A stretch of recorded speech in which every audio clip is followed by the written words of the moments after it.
Can these new pellets help you make a pellet grill brisket that's just as smoky as an offset smoker brisket? I'm smoking a brisket with these pellets on a pellet grill and putting it head to head with an offset smoker brisket, and we're gonna find out. Normally, I would say the offset smoker brisket is definitely gonna win, but I've been getting some amazing smoke flavor from these pellets, and the crazy thing is they're not even made out of wood. I have no idea what the results of this experiment are gonna be, so I'm super excited for this one. Let's get smoking. Welcome, barbecue friends. My name is Steve Gao, and I have a problem. My problem is I'm addicted to offset smokers. The fire management, the fat rendering, the smoke flavor they produce, it's just out of this world. So I'm always looking for ways to turn briskets that are smoked on different types of smokers into that offset quality standard. But can a pellet grill even come close? A lot of people say that they can't get any smoke flavor from a pellet grill, and I tend to agree with that because I've smoked briskets on pellet grills before with typical wood pellets that I get from Home Depot or Lowe's or Walmart, and I just don't get any smoke flavor. But these pellets changed my point of view forever. These are smokin' pecan pellets, and they're made of 100% pecan shells, so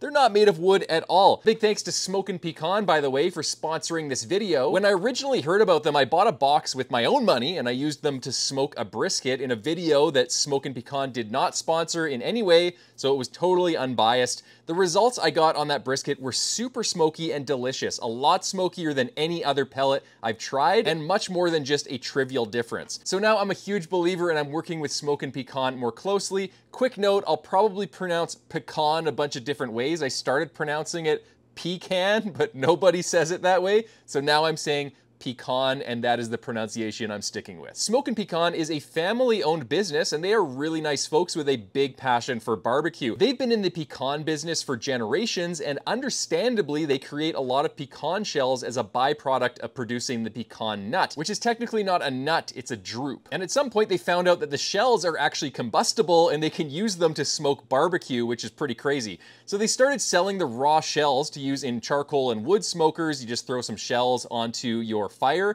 and it produces some smoke flavor. And they also compress these shells into pellets for use in pellet grills, and that's what I'll be using in this video. It's really ingenious. I think it's really cool that they don't even use wood to make these pellets. They just shake a bunch of pecan trees every couple years or every year, and then the shells fall off, and then they process the pecan nuts, they take the shells and they make them into pellets, and then they do the same thing the next year and they don't even have to cut down trees. That is super crazy and super interesting to me. You can buy Smokin' Pecan pellets by clicking the link in the description section below, and I highly recommend trying them and supporting a family-owned business. They are Smoke Trails approved, and when you do try them out, let me know in the comment section below. I'm interested in hearing your opinion on them. Now, obviously the fact that this video is sponsored by Smokin' Pecan and I'm putting a Smokin' Pecan brisket up against an offset smoker brisket, it could be perceived as a little bit biased, and I might be biased in my opinion in the taste test, so I will be bringing along a friend who is unbiased, and he will be giving his unbiased opinion on the two briskets at the end of this video as well. I'm not entirely sure why Smokin' Pecan pellets produce so much smoke flavor, but there could be a scientific reason for it. Typical hardwood pellets are primarily made up of cellulose,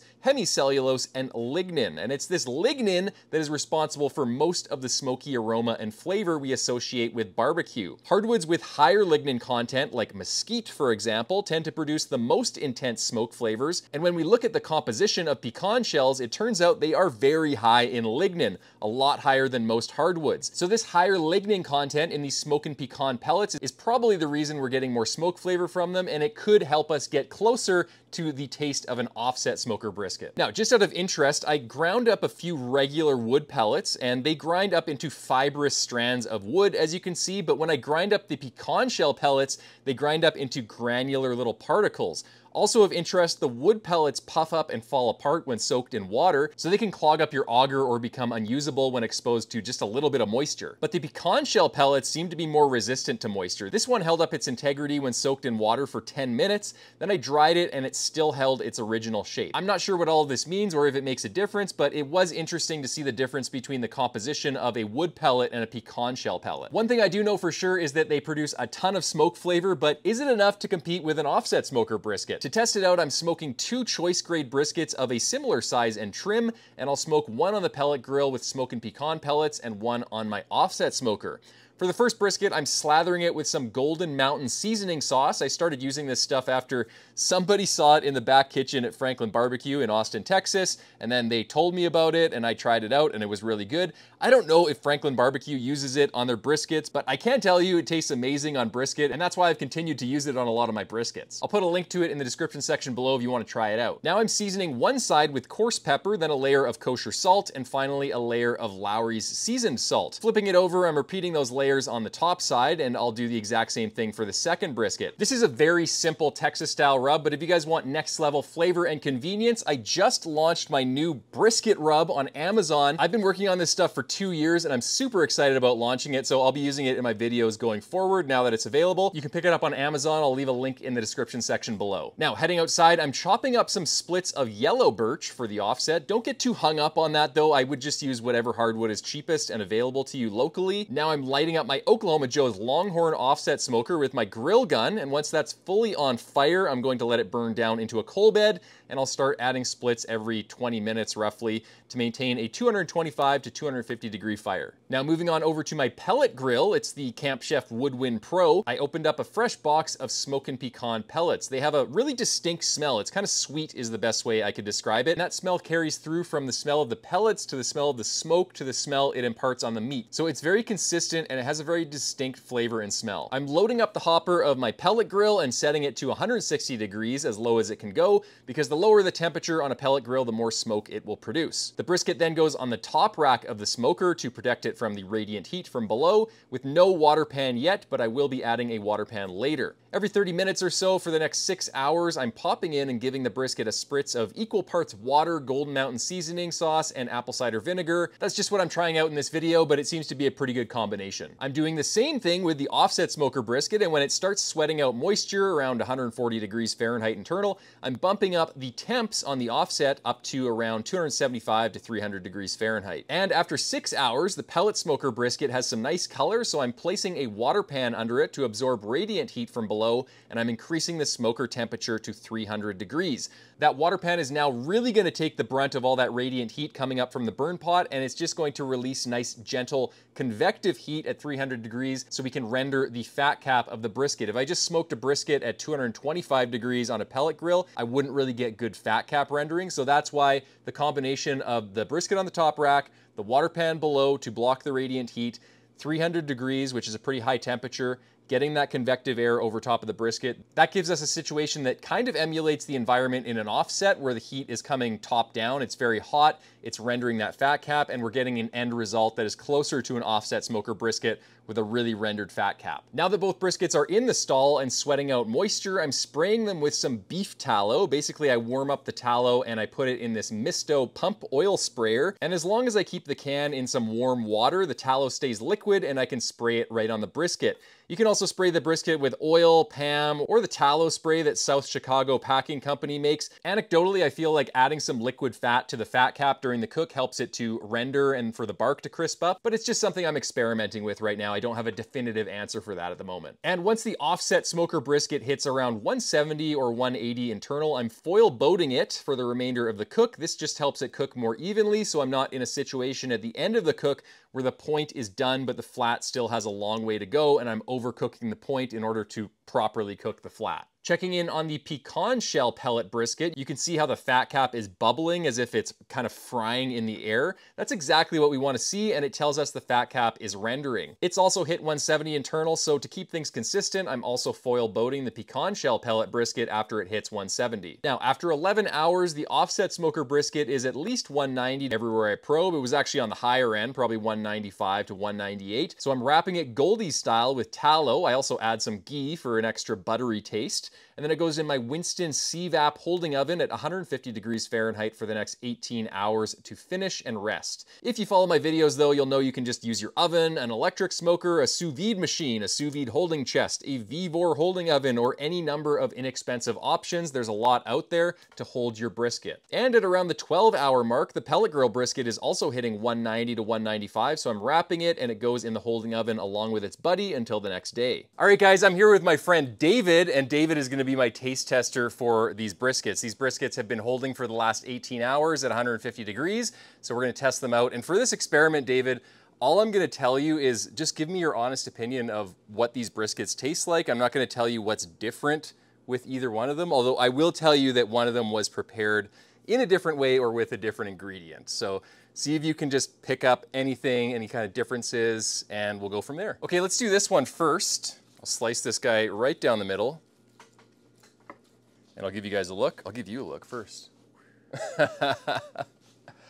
And then I'll give you guys a look. That looks really good.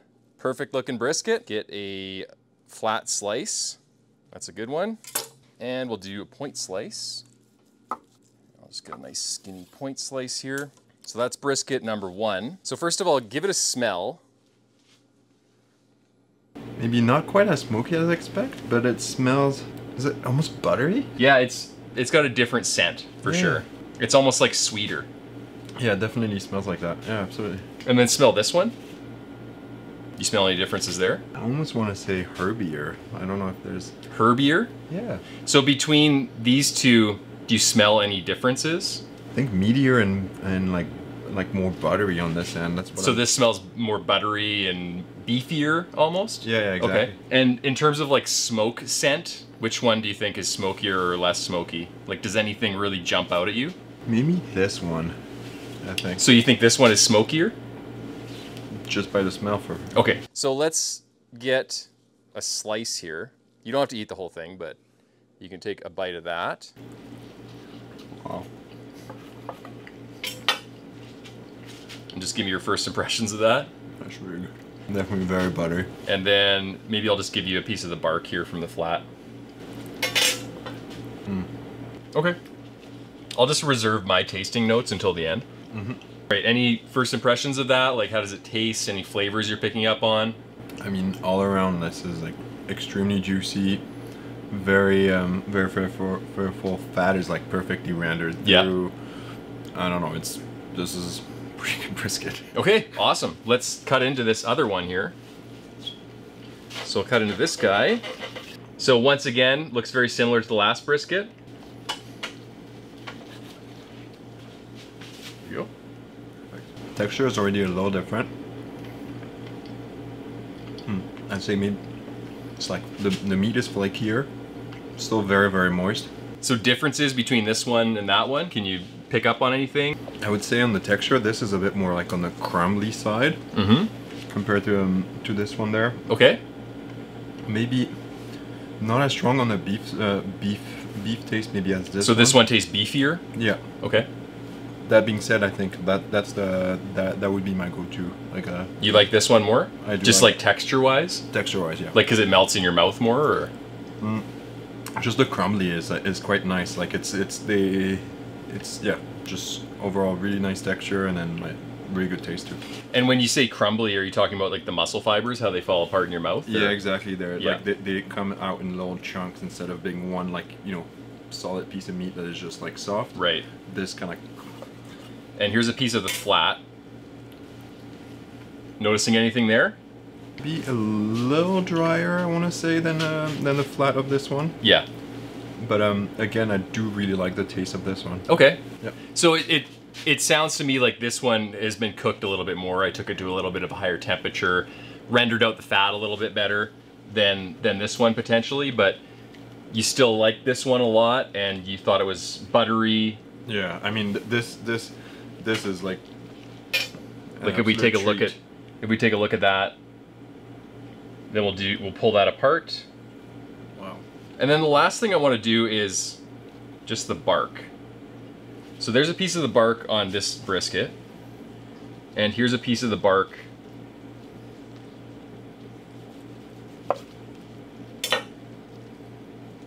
from that brisket.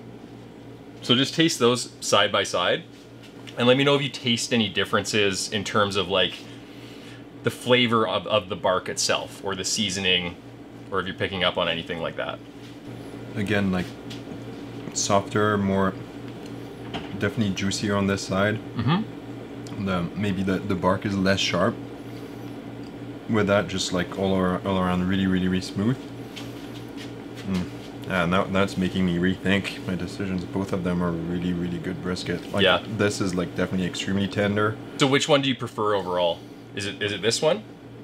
I think that might just come because I like that kind of texture. Yeah.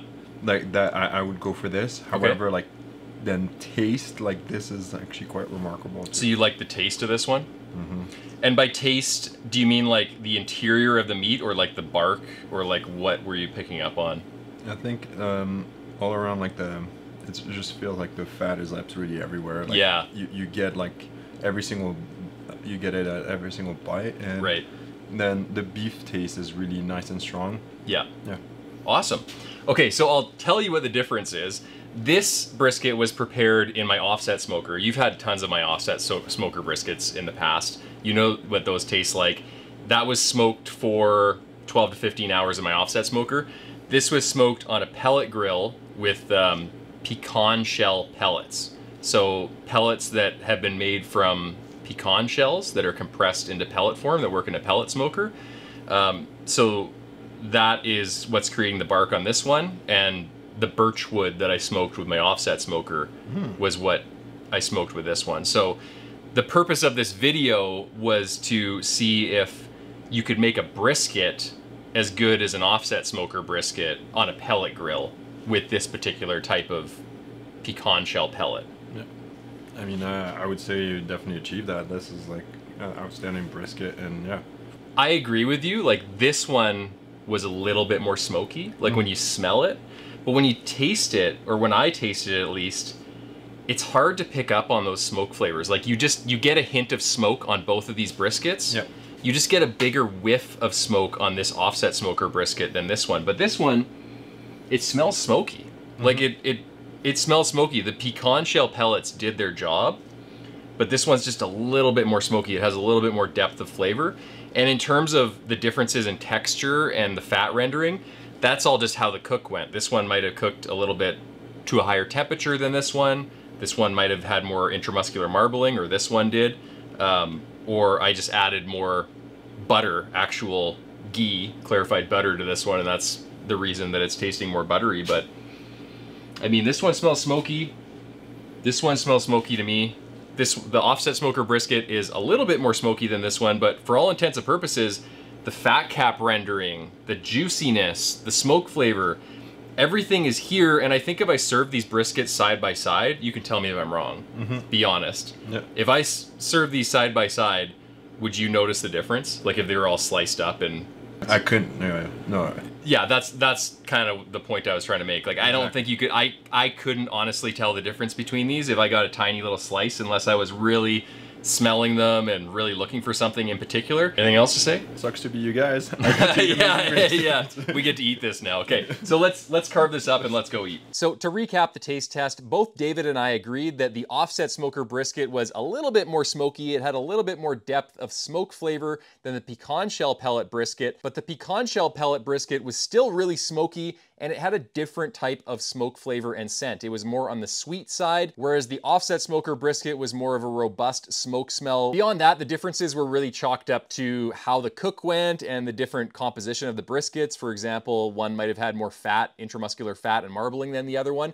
And I did overcook, well, I didn't overcook it, but I cooked the offset smoker brisket a little bit more into a higher temperature than the pellet grill brisket. So the offset smoker brisket had more of a crumbly texture. Fat rendering on the interior of the meat was a little bit better, whereas the pellet grill brisket was juicier, noticeably juicier. It had a beefier flavor, and that's because we took it to a lower temperature. So both were perfectly cooked, but the offset smoker brisket was a little bit more cooked than the pellet grill brisket, but that had nothing to do with the fact it was smoked on a pellet grill with pecan shell pellets or an offset smoker. That's just how the cook went. But the big question is, can these pecan shell pellets help you get results on a pellet grill that is closer to an offset smoker brisket? And the answer, in my opinion, is yes. As long as you follow a good technique to cook a brisket on a pellet grill, i.e. you start really low and slow to get some good smoke flavor at a very low temperature for the first 5 to 6 hours, and then you bump up temperatures to 300, so a very hot temperature, with a water pan below and the brisket on the top rack. So we're getting that hot convective heat that is rendering the fat cap on top of the brisket. We switch over to the foil boat when it hits around 170. We spray with some sort of liquid fat to help the fat cap render with that high heat, kind of like we're air frying it. Then you can get really good results results that are close to an offset smoker brisket in terms of the taste and texture and fat rendering and the look. And when you add those super high quality premium pellets, the smoke and pecan pellets that add a ton of smoke flavor, you can get a really smoky result that is really close to an offset smoker brisket. And keep in mind, guys, I didn't even use any sort of smoke enhancing techniques in this video, like pellet tubes or trays, and I didn't even use the smoke box that comes built in with the Camp Chef Woodwind Pro. I could have put some pecan shells in there for extra smoke flavor, and I could have also ran a pellet tube or a tray for maybe 2 to 4 hours. Not too much, because we don't want to get those acrid flavors that come with smoking too much using those pellet tubes or trays, but I could have done that for maybe 1 round of 4 hours, and we could have got a lot more smoke flavors. So this video was just using the pellets in the pellet smoker without any other smoke added, which gave us really smoky results. And compared with other pellets I've tried with this technique, I get very little smoke flavor in comparison to what I got. But don't take my word for it. Buy some smoke and pecan pellets and try them on your next brisket cook. I'm really interested in hearing your opinion. Let me know in the comment section below. I will see you in the next video, and until then, happy smoking.